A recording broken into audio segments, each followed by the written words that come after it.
السلام علیکم۔ آزمین راہ وفا کے ساتھ ڈاکٹر حسان بخاری آپ کی خدمت میں حاضر ہے۔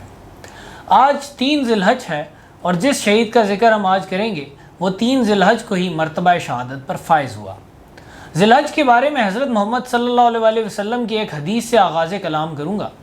حضرت محمد صلی اللہ علیہ وسلم نے ذی الحج کے پہلے 10 دنوں کے بارے میں فرمایا کہ ان دنوں کے عمل سے زیادہ کسی دن کے عمل میں فضیلت نہیں۔ لوگوں نے پوچھا جہاد میں بھی نہیں؟ آپ صلی اللہ علیہ وسلم نے فرمایا ہاں، جہاد میں بھی نہیں، سوائے اس شخص کے جو اپنی جان و مال خطرے میں ڈال کر نکلا اور واپس آیا تو ساتھ کچھ بھی نہ لایا، یعنی سب کچھ اللہ کی راہ میں قربان کر دیا۔ آج ہم جس شخص کی بات کر رہے ہیں وہ 3 ذی الحج کو جب میدان جہاد میں کودا تو اس کے پاس دنیاوی مال و متاع، PMA کی sword of honour, military tactics medal اور بھی بڑے اعزازات تھے۔ جرنیلی سلامیوں اور تزک و احتشام سے بھرپور فیوچر بھی سامنے تھا، مگر 3 ذی الحج کی شام کو جب وہ گھر واپس لوٹا تو ساتھ کچھ بھی نہ لایا۔ آج ہم ذکر کر رہے ہیں کیپٹن اسفندیار شہید کا، جو 3 ذی الحج 1436 ہجری 18 ستمبر 2015 کو PF کیمپ بڈبیر میں شہید ہوئے۔ ان کے بارے میں معلومات حاصل کرنا بھی نسبتاً آسان ہے، کیونکہ ان کے ٹیچر پروفیسر ظہیر قندیل صاحب نے ان پر مارکہ بڈبیر کا ہیرو کے نام سے بڑی مارکۃ الآراء کتاب بھی لکھی ہے۔ مجھے لیکن ویسے بھی ذاتی حیثیت میں اسفندیار شہید کے بارے میں کافی علم ہے، کیونکہ خوش قسمتی سے مجھے ان کا چھوٹا بھائی ہونے کا اعزاز حاصل ہے۔ پاکستان پر قربان ہونے والے اسفندیار شہید 14 اگست 1988 کو اٹک میں پیدا ہوئے تھے۔ وہ ہمیشہ عذرائے مذاق کہا کرتا تھا کہ میری سالگرہ تو پورا ملک مناتا ہے۔ سید گھرانے سے تعلق تھا اور امام حسین کی 37ویں پشت میں سے ہیں۔ والدہ بھی سید ہیں اور امام حسن کی اولاد میں سے ہیں۔ اس طرح اسفندیار نجیب الطرفین سید ہوئے۔ ریسنٹ فیملی ہسٹری میں بھی کچھ درخشندہ ستارے ہیں۔ اسفندیار کے دادا سید صاحب شاہ اٹک سے کئی سو رضاکاروں کی قیادت کرتے ہوئے 1857 میں جہاد کی نیت سے دلی گئے، جہاں انگریزوں کے ہاتھوں انہوں نے شہادت پائی۔ اسفندیار کے دادا محمود شاہ نے 1939 میں گجرات کے علاقے ٹانڈا میں سکھ بلوائیوں سے مسجد کی حرمت بچانے کے لیے بلوائیوں کے راستے میں چٹان بن کر کھڑا ہونا پسند کیا۔ فسادیوں کے سرغنہ جسا سنگھ کو جہنم واصل کیا، مسجد کو بچایا اور غازی کا لقب پایا۔ میں نے ایک دفعہ گھر میں یہ کہا تھا کہ ہمارے خاندان میں ایک نسل سکپ ہوتی ہے اور پھر کوئی شہید یا غازی پیدا ہوتا ہے۔ اسفندیار نے اس پیٹرن پر ایک اور مہر ثبت کر دی، گو امیدوار اور بھی ہیں۔ تعلیمی لحاظ سے اسفندیار شہید ہمیشہ ٹاپ سٹوڈنٹس میں رہے اور 8th کلاس میں پاکستان کے ایلیٹ تعلیمی ادارے کیڈٹ کالج حسن ابدال میں داخل ہو گئے۔ نصابی سرگرمیوں کے علاوہ غیر نصابی سرگرمیوں میں بھی انہوں نے لوہا منوایا۔ ہاکی کا ان سے بہتر کھلاڑی تو شاید کالج کی تاریخ میں نہ آیا ہو، اور اسی وجہ سے 18 سال کی عمر میں ان کو پنجاب پروونس کے ہاکی کیمپ میں بھی منتخب کر لیا گیا، لیکن والد صاحب نے ان کو پڑھائی پر فوکس کرنے کا مشورہ دیا اور کیمپ جانے کی اجازت نہ دی۔ اس کے علاوہ وہ بہترین گھڑ سوار، شطرنج کے چیمپئن اور ایک شعلہ بیان مقرر بھی تھے۔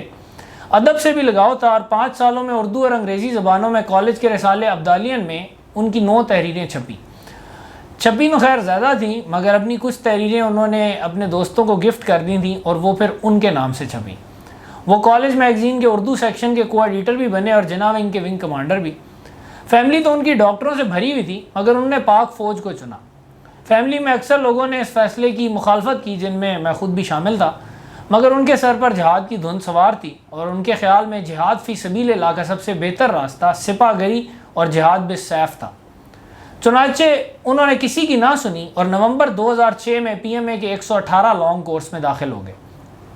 PMA میں انہوں نے بڑے مارکے مارے، ملٹری ٹیکٹکس میڈل بھی حاصل کیا اور سورڈ آف آنر بھی۔ اپنے ساتھیوں میں بھی بہت ہردل عزیز تھے۔ اس کی وجہ یہ تھی کہ ہمیشہ اپنی پرواہ کیے بغیر رفقا کا ساتھ دیتے تھے۔ اسی وجہ سے افسروں اور تربیت دینے والے نان کمیشنڈ آفسرز یا سٹافوں سے ان کی اکثر انبن رہتی تھی۔ انہوں نے مگر کبھی پرواہ نہ کی اور ہمیشہ صحیح کو صحیح اور غلط کو غلط ہی کہا۔ اسی وجہ سے جب ان کو سورڈ آف آنر ملی تو شروع میں ان کو خوشی سے زیادہ حیرانی ہوئی۔ حیرانی اور بھی بہت سے لوگوں کو ہوئی۔ ایک انٹرسٹنگ واقعہ اس سلسلے میں سناتا ہوں کہ PMA میں سورڈ آف آنر کے اعلان سے پہلے ان کیڈٹس کو سورڈ لینے کی پریکٹس کروائی جاتی ہے جن کا چانس زیادہ ہو۔ اسفندیار اپنے کورس کے ٹاپر تھے، مگر ان کے پھڈوں کی وجہ سے صوبیدار میجر انچارج نے ان کو پریکٹس تک کروانے کی زحمت نہ کی۔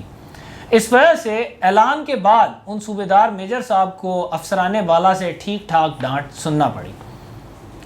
PMA کے بعد بھی ہر جگہ ان کی کارکردگی بے مثال رہی۔ کوئٹہ میں بیسک انفینٹری کورس میں اعلیٰ گریڈ حاصل کرنے کے ساتھ ساتھ انہوں نے ایک ٹارگٹ ایکویزیشن انسٹرومنٹ بھی بنا ڈالا۔ یہ آلہ دشمن کی پوزیشن کو لوکیٹ کرنے کے کام آتا تھا۔ اس آلے کو بنانے پر اسفندیار شہید کو اس وقت کے army chief general Ashfaq Parvez Kayani صاحب کی طرف سے تعریفی خط بھی بھیجا گیا۔ وہ آلہ مگر جب HIT ٹیکسلا تک پہنچا تو وہاں کے ایک بریگیڈیئر صاحب نے اسفندیار کو بلا بھیجا۔ بریگیڈیئر صاحب انجینئر تھے اور امریکہ سے اعلیٰ تعلیم یافتہ تھے۔ انہوں نے اسفندیار کی کافی تعریف کی، مگر ساتھ ہی بڑے دکھ سے یہ بھی بتایا کہ ہماری آرمی اسی مقصد کے لیے ایک آلہ امریکہ سے خریدتی ہے۔ بریگیڈیئر صاحب کا ماننا تھا کہ اگر اسفندیار کے بنائے ہوئے آلے پر کام کیا جائے تو اس کو بالکل پاک فوج کے لیے قابل استعمال بنایا جا سکتا ہے، اور اس طرح لاکھوں ڈالرز کی بجائے پاک فوج وہی کیپیبلٹی ہزاروں روپوں کے خرچے پر حاصل کر سکتی ہے۔ مگر بڑے دکھ کے ساتھ بریگیڈیئر صاحب نے یہ بھی بتایا کہ اتنی ایفرٹ کرنے کی بجائے ارباب بست و کشاد امریکی آلے کے شارٹ کٹ کو ہی پریفرنس دیں گے اور اس آلے کو انتہائی احترام سے داخل دفتر کر دیں گے۔ آخر امریکہ سے بہتر کوئی چیز کو پاکستانی کیسے بنا سکتا ہے؟ بدقسمتی سے یہی احساس کمتری آج کل بھی ہماری قوم کے گلے پڑ کر ہمیں صحیح ناکو چنے چبوا رہا ہے، مگر اب بھی ہمارے ارباب اختیار امریکی ساختہ چیزوں کی عظمت کے ہی قائل ہیں، چاہے وہ آلہ ہو، پالیسی ہو یا حکومت ہو۔ کوئٹہ کے بعد اسفندیار شہید نے شمالی وزیرستان کا رخ کیا، جہاں ان کی یونٹ 11 FF بھارت کے سپانسرڈ خارجیوں سے برسر پیکار تھی۔ رزمک کے قریب یونٹ کا ہیڈ کوارٹر تھا، جبکہ یونٹ کی فارورڈ کمپنی ڈیلٹا کمپنی تھی۔ ڈیلٹا کمپنی کھڑا منزا کے مقام پر پوسٹڈ تھی اور اسی کمپنی کا دشمن سے آمنا سامنا ہوتا تھا۔ 11 FF کے آنے سے پہلے کھڑا منزا کے مقام پر پاک آرمی کی کئی شہادتیں بھی ہو چکی تھیں۔ اسفندیار نے آتے ہی ڈیلٹا کمپنی کی کمانڈ کی درخواست کی۔ اس کے CEO نے اس کو 3 مہینے کے لیے ادھر پوسٹ کر دیا، مگر اسفندیار نے بعد میں ہمیشہ کھڑا منزا کو چھوڑنے سے انکار کیا اور 1.5 سال تک فرنٹ پر دشمنوں سے پنجہ آزما رہا۔ کھڑا منزا کے نیچے کمپنی ہیڈ کوارٹر کی بجائے وہ اوپر فارورڈ پوسٹ پر ہی اپنا مستقر بنا کر بیٹھ گئے۔ انہوں نے تہیہ کر لیا تھا کہ اب اس مقام پر پاک فوج کی کوئی اور شہادت ان کی کمانڈ میں نہیں ہوگی۔ اوپر فارورڈ پوسٹ پر انہوں نے 15 فٹ اونچا پتھر کا ایک ٹاور بنوایا۔ اس پر بھی انہوں نے بس نہ کی بلکہ 3 فٹ چوڑی اور 5 فٹ اونچی دیوار بھی بنانے کا منصوبہ بنایا۔ یونٹ کے افسر بھی اس منصوبے پر ہنسے اور مذاق سے دیوار کو دیوار چین کہنے لگے۔ سپاہی بھی بڑے تنگ ہوئے مگر بول کچھ نہیں سکتے تھے، کیونکہ سب سے بھاری پتھر ان کا کمانڈر خود اپنے کندھے پر لاد کر اوپر لاتا تھا۔ دیوار چین اسفندیار شہید نے اپنے عزم و ہمت سے مکمل کروائی اور 1.5 سال تک پھر اس کی کمانڈ میں دشمن کے کئی حملوں کے باوجود ایک بھی کیجویلٹی نہ ہوئی۔ دشمن کو البتہ بھاری نقصان اٹھانا پڑا اور آخرکار انہوں نے کھڑا منزا کو انگور کھٹے ہیں کہہ کر چھوڑ دیا۔ وزیرستان میں خارجی دہشت گردوں کے ساتھ اسفندیار شہید کے اور بھی کئی مارکے ہوئے، جن کا تفصیلی ذکر پروفیسر ظہیر قندیل صاحب کی کتاب مارکہ بڈبیر کا ہیرو میں موجود ہے۔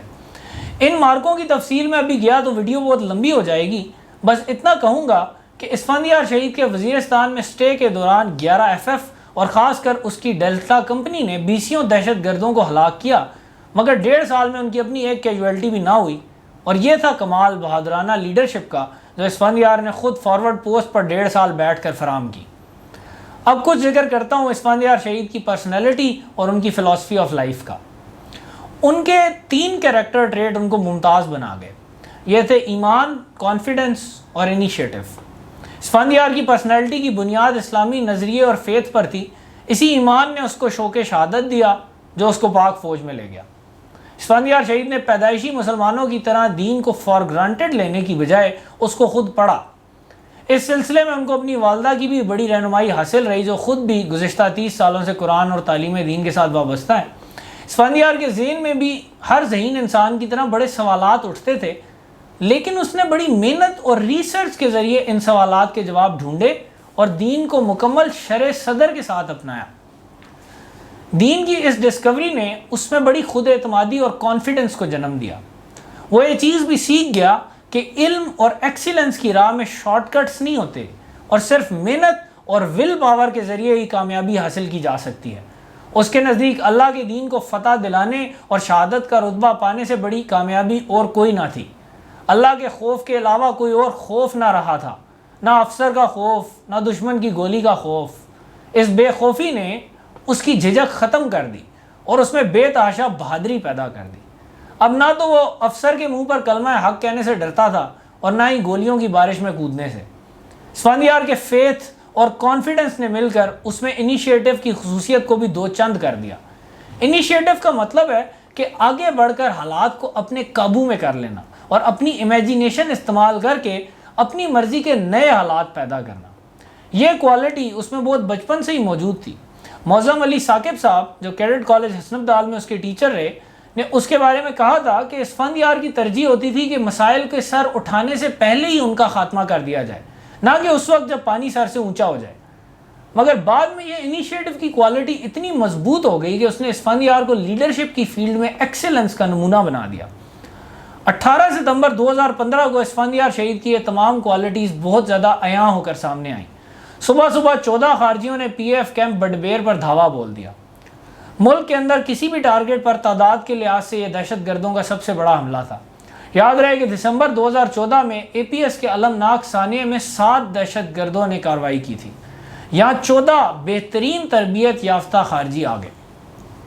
دہشت گرد تنظیم نے اپنے اس آپریشن کی سوشل میڈیا پر بھی بڑی کوریج کی، کیونکہ ان کو یہاں یہ یقین تھا کہ انہیں بڑی کامیابی ملے گی۔ ان کے تو وہم و گمان میں بھی نہ تھا کہ یہ حملہ ان کی سب سے بڑی شکست بن جائے گا اور اس نوعیت کا آخری حملہ ثابت ہوگا۔ دہشت گردوں نے 2 ٹولیوں میں بٹ کر بڈبیر کیمپ پر الگ صبح حملہ کیا۔ ان کی ایک ٹولی کا سامنا ایئر فورس کے 2 جری سپاہیوں جونیئر ٹیک ثاقب اور جونیئر ٹیک طارق سے ہوا۔ یہ دونوں جانباز تو شہادت پا گئے، مگر انہوں نے دہشت گردوں کو بھی وہاں روک لیا جہاں ان کو مار ڈالا گیا۔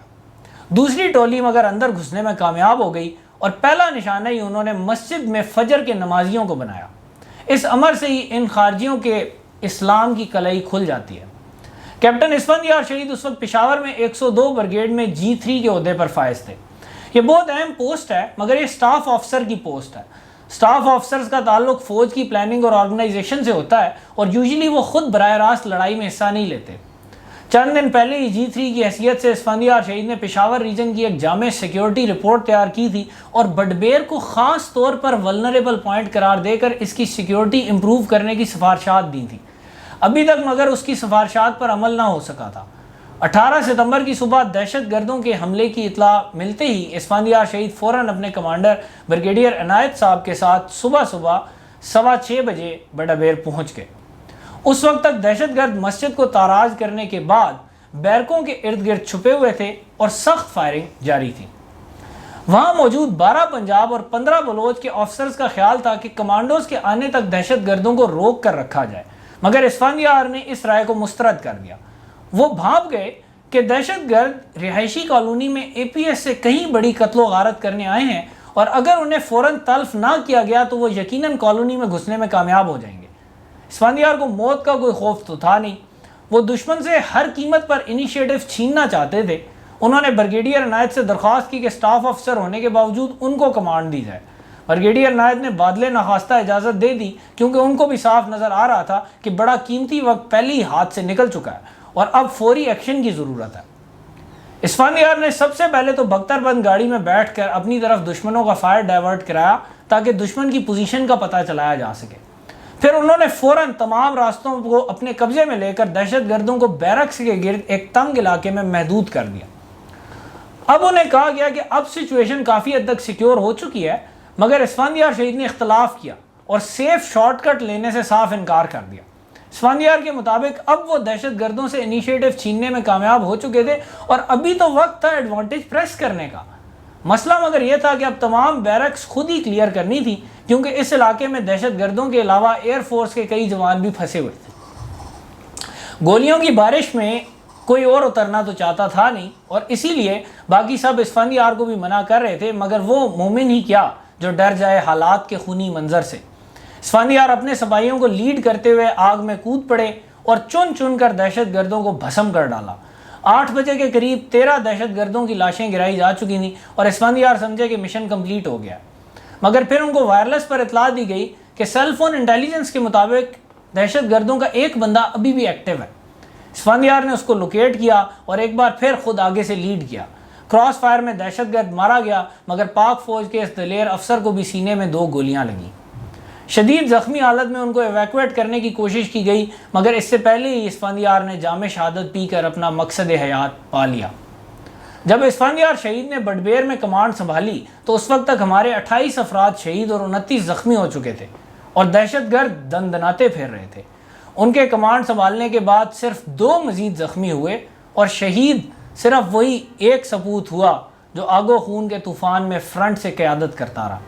یقیناً انہوں نے حضرت علی اور امام حسین کی اولاد ہونے کا ثبوت دیا اور حضرت امیر حمزہ جیسی شجاعت کی ایک جھلک دنیا کو دکھلا دی۔